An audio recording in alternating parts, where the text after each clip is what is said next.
Are you going through an identity crisis as an educator? I have to say, me too. And I thought I just wanted to commune with you for a little bit and tell you what's going on for me and imagine what's going on for you and see if we can support each other in our way through. You game? Let's dig in.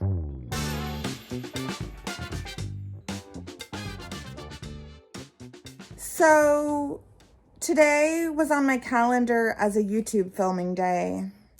And I woke up and, I had brainstormed ideas of topics with Edward, my fabulous YouTube guy. And I even brainstormed a few more ideas while I was washing dishes. And I just felt like my heart wasn't in it. What do I want to say? Like, what's the most important thing I bring to the world that makes a difference that I should talk about in these videos today? And I just felt blah. And so I started thinking about that blah, and I remembered that through the course of my life as an educator, which is a 25-year-long career now, I've just felt blah at times, right? At times. And usually when I'm honest about what I'm feeling blah about, that's like watering the soil and something new grows. And I think I'm at a new place where it's like, what is, not even what is, who am I? Who have I become as a person, as a teacher, as an academic coach? Who have I become? And so because I've become this person, I have less tolerance for some things and more tolerance for some things, and it becomes untenable to continue performing habits and ways of being that I maybe before was comfortable with. Like a long time ago, back when I was a classroom teacher, I was comfortable with telling students what they needed to do and requiring homework and giving grades. And I was comfortable with being in charge in that way until I wasn't. I mean, I think I was comfortable with it, but something was nagging at me in my system that said, you're unhappy, something's not right. And so then I started paying attention to that. And then, I mean, I coulda quit that job actually, but instead I was kind of fired, or at least not recontracted for the next school year. And it's because the administrators could also read something in me that just wasn't quite right there. And then I discovered this world of academic coaching, and I just loved being able to tell students or not tell them, right? But explore alongside them. Who are you? How do you learn? Maybe school doesn't have to include so much suffering.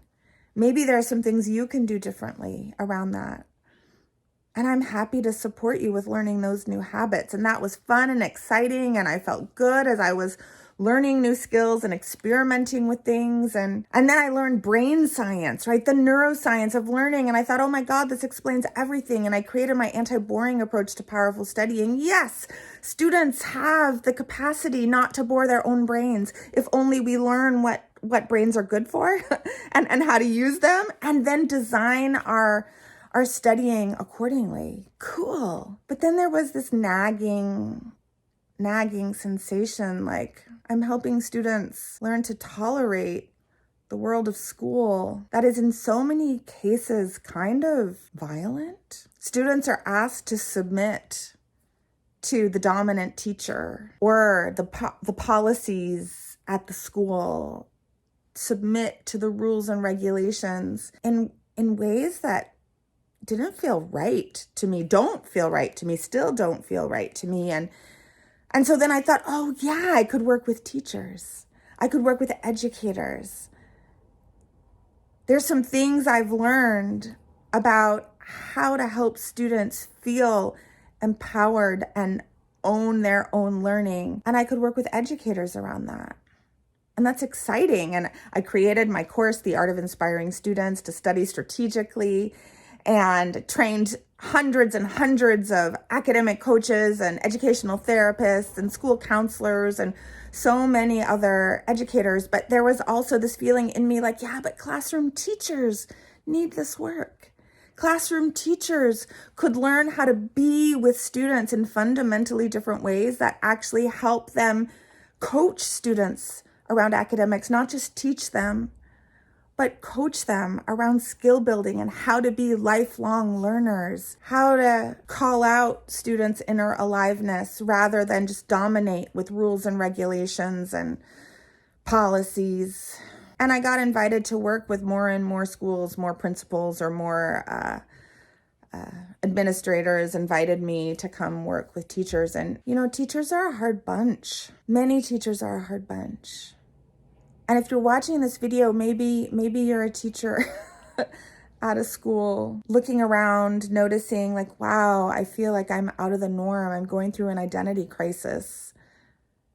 My world around me doesn't match my inner life, the kinds of questions I'm asking, the ways of being that I want to have and be with students don't match the community that I'm in. And when I left teaching to do academic coaching full time, I promised to myself that I would never work with another student who wasn't actively choosing to work with me, who didn't actively want what I had to provide. And by and large, I've been able to do that as an academic coach. But as I've been invited into schools to work with groups of teachers, it necessitates that I work with teachers who don't necessarily want what I have to give. Maybe 30% of the teachers in a professional development training at a school want what I have to give, and everybody else is just tolerating it. And I can still make change that way, right? I can make a lot of change. I could reach a lot of students by teaching to that 30% who may want it. But I feel sad.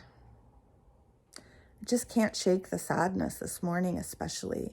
And so I think I'm at a choice point again in my life, and maybe you are too. Like, how can I shift? Is it about shifting? I don't know if it's about shifting, but it's about choosing. It's about taking a stand for what and who I want. What are my fundamental values? And how can I move from that place? And I've been noticing the more school work I do in schools, the more I feel frustrated with, like, I want to change people. I think they should be doing things differently than they're doing. And I am starting to want to force them. I'm starting to have that energy. Like, you need to be X, Y, and Z, whether or not that's what they want for themselves. How do we really presence consent as educators? How do we provide what the student or the client wants and is ready to provide?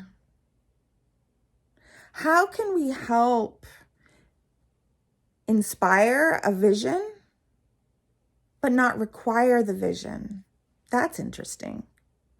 How do we inspire a vision for what you could be, but not require it? That requiring energy in my system is something I can no longer tolerate. It doesn't make me feel good. And I have been trying to require a certain way of being from groups of people who may not necessarily want to be that way. And I wonder if you have too.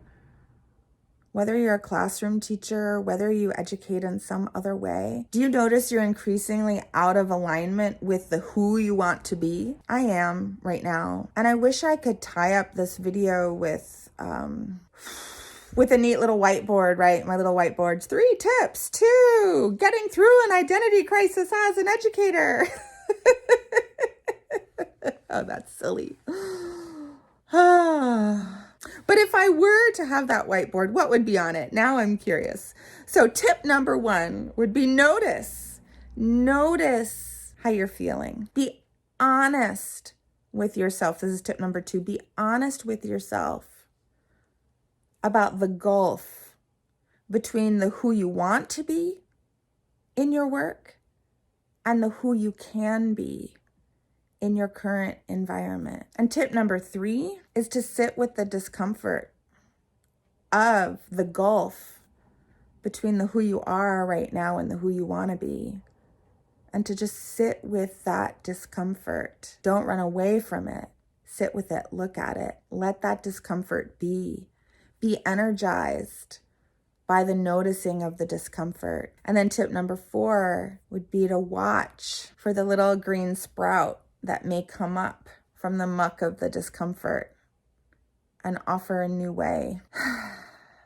This year, if you've been following my channel, I'm going through a lot. I have braces. I'm going through a big jaw surgery in the month of May. I'm having to restructure my business so that I can continue to do good in the world, but so that it can run without me for a little while. And there's a resurrection of sorts happening. And I want to get to the other side.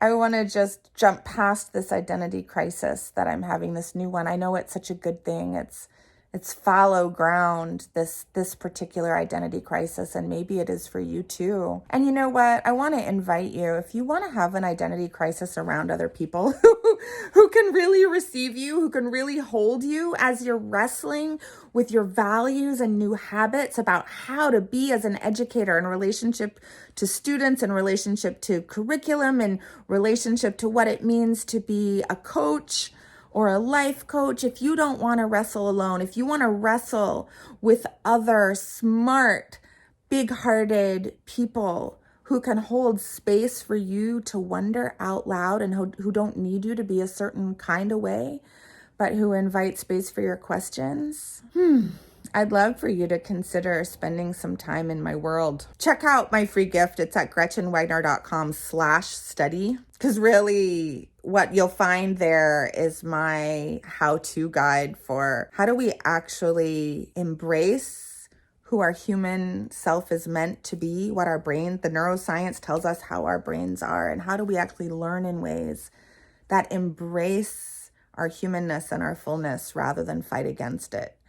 So you'll find some tips and tricks in that. And then frankly, signing up for that will get you on my list. And then you'll also get some invitations to come try out my community. Come try out a community call for free. Once you're on my list, you can just reply and say, Gretchen, I heard you say that. I would love to come check out the community. I'm going through an identity crisis myself. Tell me about it. Tell us about it. Feel what it's like to drink in the support and the love from people who understand and who are questioning too. Gosh, I hope I get to meet you. Take care. Oh, and go ahead and like and subscribe. I'm supposed to say that at the end of these videos. Damn it. It feels a little wrong in this moment, but you know what? That's something else you could do is like and subscribe my channel. It really, really does help. See you later.